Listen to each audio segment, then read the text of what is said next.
Всем привет, меня зовут Наталья, и я рада вас приветствовать на своем канале «Вкусно, просто, быстро». Сегодня я хочу предложить вам приготовить очень простой и быстрый в приготовлении шоколадный торт. Торт действительно шоколадный, так как приготовлен из нежного шоколадного бисквита и шоколадного творожного крема. В завершении торт покрыт шоколадной глазурью. Торт получается высокий, красивый и очень вкусный. Ингредиенты рассчитаны на торт размером 15 на 18 см, высотой 9 см и весом 700 грамм. Давайте приготовим. Сначала приготовим коржи для торта. Подготовим сухую смесь. Соединим вместе 175 грамм или 9 столовых ложек без горки пшеничной муки, 55 грамм или 5 столовых ложек без горки какао, 12 грамм или 2,5 чайные ложки разрыхлителя для теста, 2 грамма или 1/4 чайной ложки соли.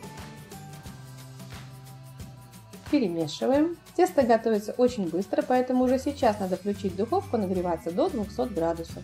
В чашу вливаем 4 яйца. Высыпаем 120 грамм или 6 столовых ложек без горки сахара, 80 грамм или 3 столовые ложки сметаны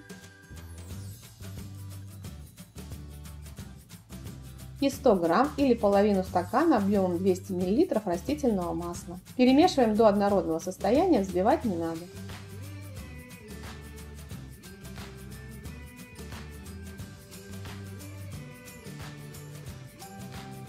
Просеивая, добавляем всю подготовленную ранее сухую смесь. Перемешиваем на небольших оборотах миксера до однородного состояния.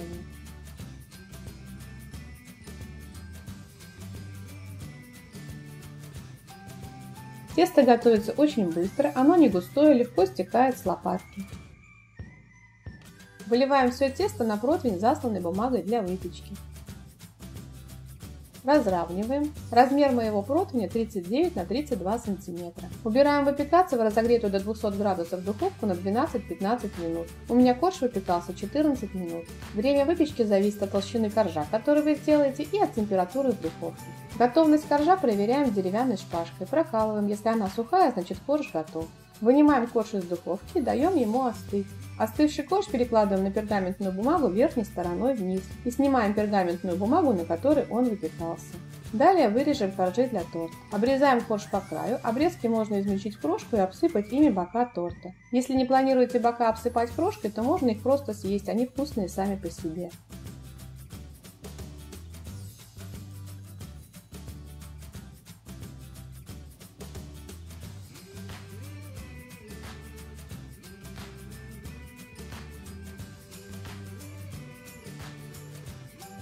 Готовый корж делим на 4 части.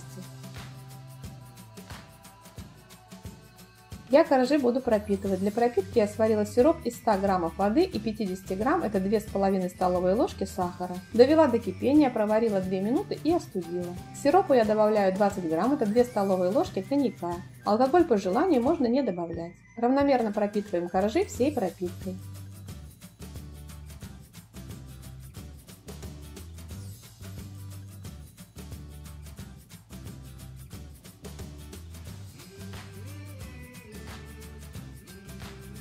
Оставляем коржи пропитываться на столе, а сами пока приготовим крем. Выкладываем в чашу 100 грамм или 4 столовые ложки сметаны, 400 грамм мягкого творога без крупинок. Такой творог очень легко приготовить из кефира. Видео у меня есть на канале, ссылку на его приготовление я оставлю в описании под видео и в подсказках к видео. Просеиваем 55 грамм или 5 столовых ложек без горки какао.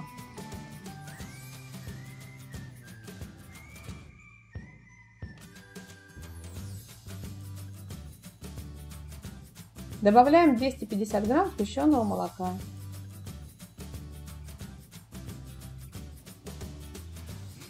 Перемешиваем. Сначала я перемешиваю лопаткой, чтобы соединить все ингредиенты.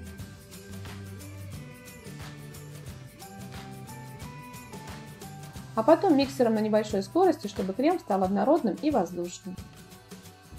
Выкладываем первый корж на тарелку, устанавливаем форму, если вы будете формировать торт в форме. Крем визуально делим на 3 части и промазываем корж 1/3 частью крема. Накрываем вторым коржом, слегка придавливаем, промазываем следующей 1/3 частью крема.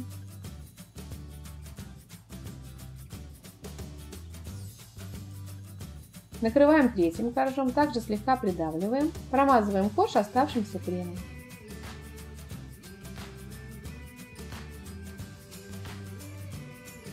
Накрываем четвертым коржом. Уберем в сторону и приготовим глазурь. К 60 граммам сливочного масла добавляем 40 грамм или 4 столовые ложки молока. Нагреем в микроволновой печи или на плите до горячего состояния. В горячее молоко с маслом высыпаем 100 грамм измельченного шоколада с содержанием какао 50%. Высыпаем так, чтобы шоколад был полностью покрыт молоком. Подождем пару минут, чтобы шоколад растаял, и хорошо все перемешаем венчиком до однородного состояния.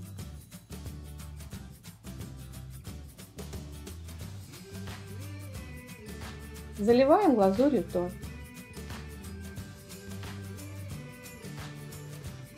Разравниваем.